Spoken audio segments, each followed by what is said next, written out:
Broken Heart, the president who loved 6 women, but ended up alone. A story from Melika, written with deep emotion and wisdom. Studio narrator voice. In the heart of a powerful nation called Melika, lived a man who had everything the world could offer: power, fame, and respect. His name was Daniel Carter, the youngest president in the history of his country. Every citizen admired him. Every woman dreamed of him. But behind the smiling cameras and the shining palace gates, there was a man who could not sleep, because his heart was searching for something that power could never give: love. Sparkling Heart, Chapter 1, The Journalist. Her name was Sophia Reed. Smart, fearless, and beautiful, a woman who never bowed to authority. When she first interviewed the president, she looked straight into his eyes and said, "Mr. President, you speak of honesty, but do you ever feel lonely in that palace?" Those words hit him deeper than any political question ever could. That night, Daniel couldn't forget her. They began to meet secretly, exchanging ideas, dreams, and slowly hearts. But soon, the media discovered them. To protect her career, Sophia left him. "You belong to the nation, Daniel," she said, tears falling. "Not to me." Broken Heart, Chapter 2, The Friend from the Past. Then came Amelia, his childhood friend. She knew him before the world called him Mr. President. With her, he laughed like a boy again. For a while, he thought he had found peace. But politics has no mercy. People began to whisper that she was after power. She couldn't handle the pressure. "You're not the Daniel I knew," she said, walking away. Dizzy, Chapter 3, The Foreign Love. Clara, a diplomat from another nation, entered his life during a peace summit. Her accent was soft, her heart strong. They dreamed of uniting their countries through love, until governments intervened. A letter came one morning. "For the sake of peace, our love must end." He kept that letter in his desk forever. Briefcase, Chapter 4, The Silent Assistant. Nora, his personal assistant, was always by his side, organizing his life, protecting his image, hiding her feelings. One night, after a long day, she whispered, "Sir, sometimes I wish I was just a woman to you, not an employee." Their hearts connected, but the world found out. A scandal exploded. Nora was forced to resign. Crescent Moon, Chapter 5, The Actress. Luna, a famous actress, loved him with passion and drama. They were the most beautiful couple the world had ever seen. But fame has a price. She couldn't live in his shadow. He couldn't live in hers. Their love burned like fire and died like ashes. Broken Heart, Chapter 6, The Nurse. Finally, there was Eva, the nurse who once saved his life after an assassination attempt. She was pure, simple, and true. With her, he found peace again. For the first time, Daniel wanted to leave politics behind. But duty called. Every time he canceled a date, Eva smiled and said, "The people need you more than I do." Until one day, she didn't answer his call anymore. She had moved on. Dove the End, The Lonely Palace. Years passed. Daniel Carter became the most successful president in Melika's history, but the loneliest man in his country. Every night, he walked alone in the palace garden, whispering, "I had 6 chances to love and lost them all." He had conquered a nation, but never conquered love. Broken heart, because even power cannot buy the heart that truly loves you. Broken Heart. Clapperboard moral of the story. No matter how strong, rich, or famous you become, without love, you remain incomplete. Love is not about how many hearts you touch. It's about the one heart that stays when everything else falls apart.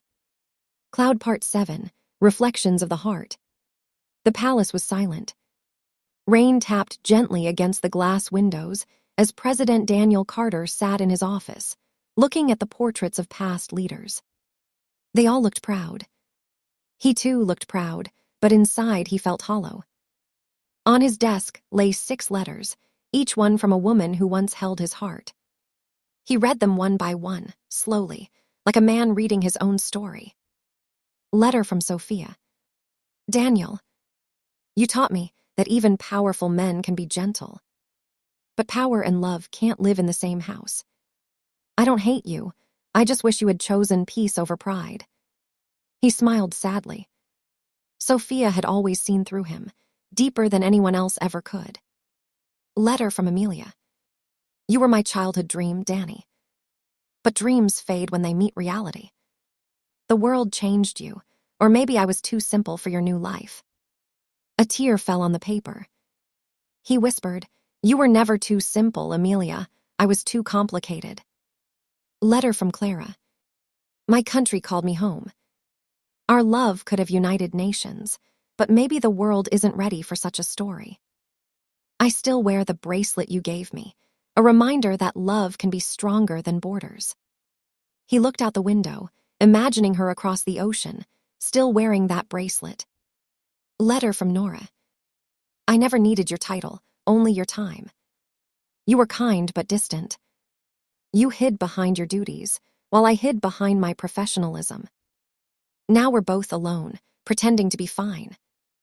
Her words cut like glass. He remembered every moment she stood silently by his side, smiling while her heart broke. Letter from Luna. The world wanted a perfect couple, but we were only human. I loved the man, not the president, but everyone else loved the image. I hope someday you find someone who sees you the way I did, behind the cameras. He turned off the lights and sat in the dark. Her voice still echoed in his mind, like the echo of applause after the curtain falls. Letter from Eva.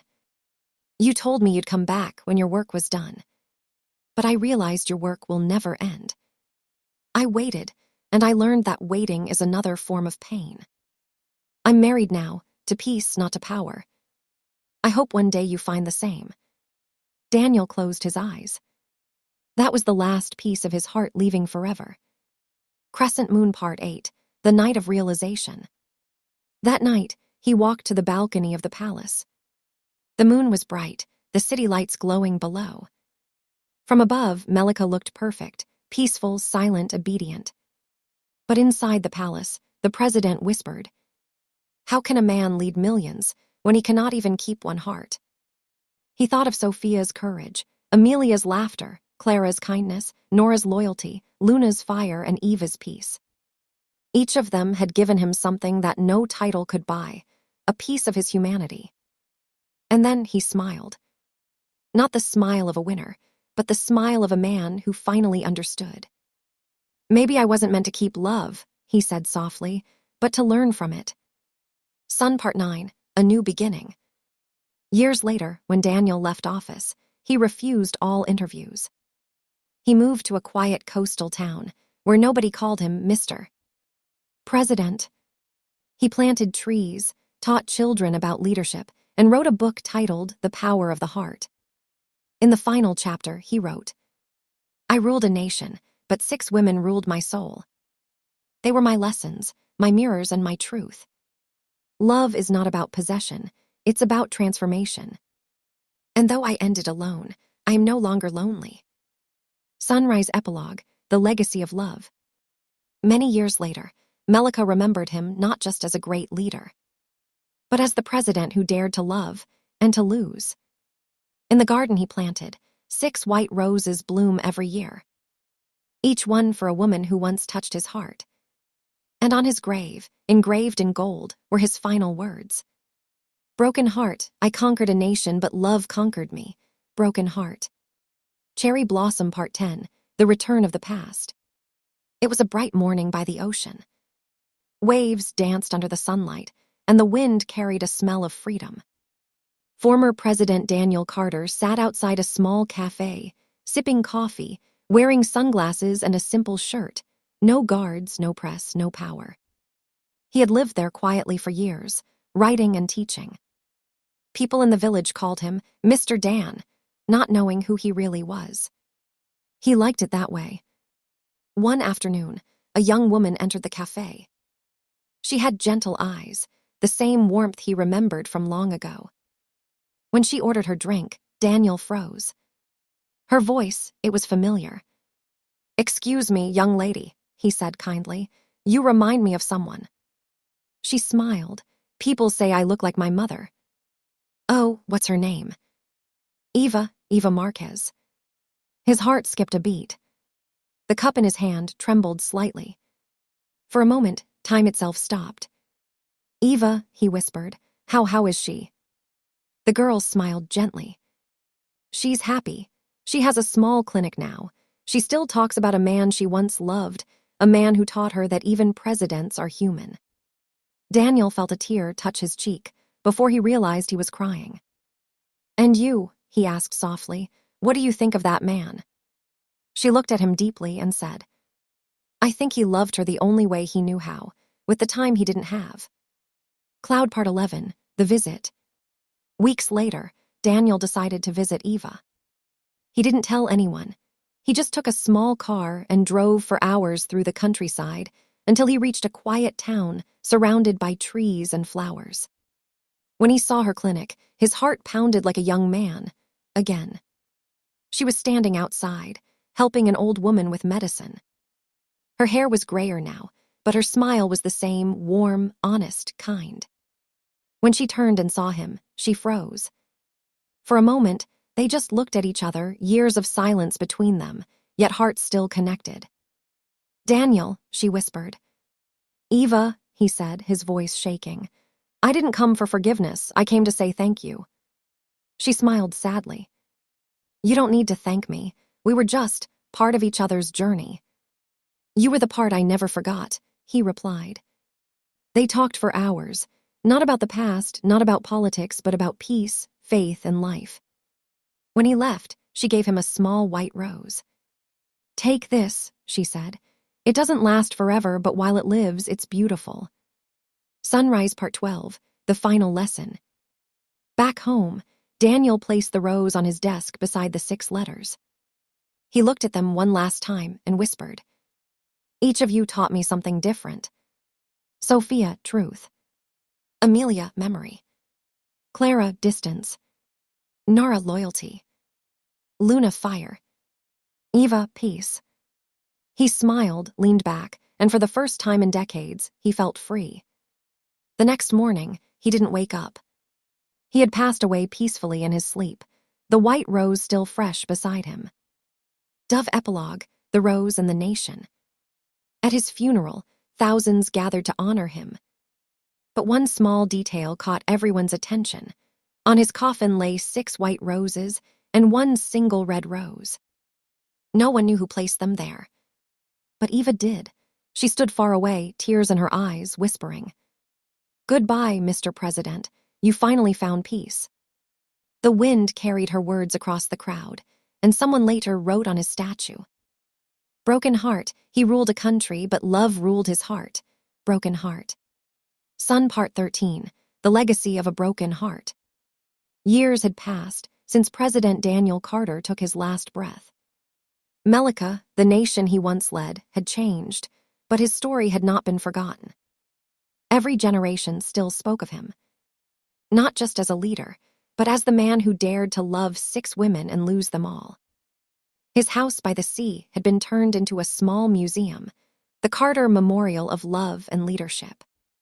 Inside, visitors could see the desk where he wrote his final book, the old letters, and the single white rose that never seemed to dry, even after years. People said it was a miracle. Others said it was love. But to those who knew him, it was simply Daniel's soul refusing to fade. Cherry blossom scene, the little girl and the old woman. One afternoon, a little girl visited the museum with her grandmother. She looked at the portrait of Daniel and asked, "Grandma, was he a good president?"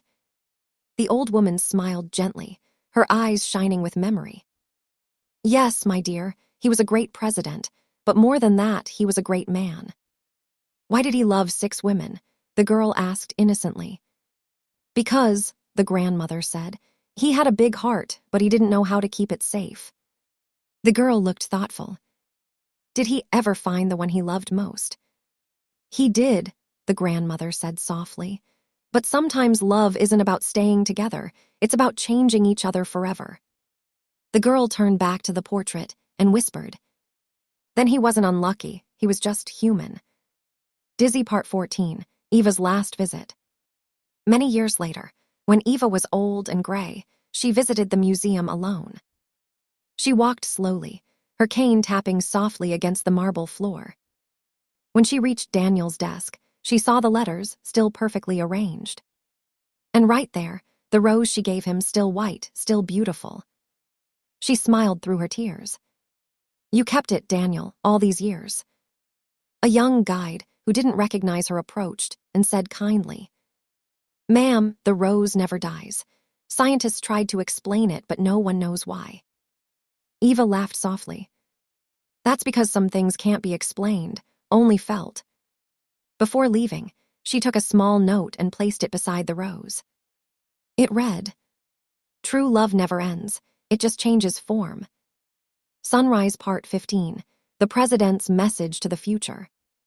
A few months later, during the National Day of Melika, the new president decided to read one of Daniel Carter's unpublished letters found in his personal files. It was titled, "To the Next Generation." "To those who will lead after me. Remember that power without love is emptiness, and love without honesty is illusion. I made mistakes, I loved too many, and I lost them all. But each love made me a better man. Lead your people not with pride, but with heart. And when you find love, don't hide it behind duty. For duty ends, but love is eternal." When the president finished reading, the entire hall was silent. Some cried. Others clapped. But everyone felt it, the truth of a man who had once ruled their hearts. Dove Final Chapter, The Garden of 7 Roses. Years later, near the coast of Melika, people discovered a garden blooming every spring, 7 roses, 6 white and 1 red. No one planted them. No one watered them. But they grew, year after year, in the shape of a heart. Locals called it the Garden of the President's Love. And every time the wind passed through, it sounded almost like a whisper, as if his voice still lingered in the air. I had 6 loves and 1 truth. That even when love breaks you, it still builds your soul. Broken heart he ruled a nation, but love ruled eternity. Broken heart.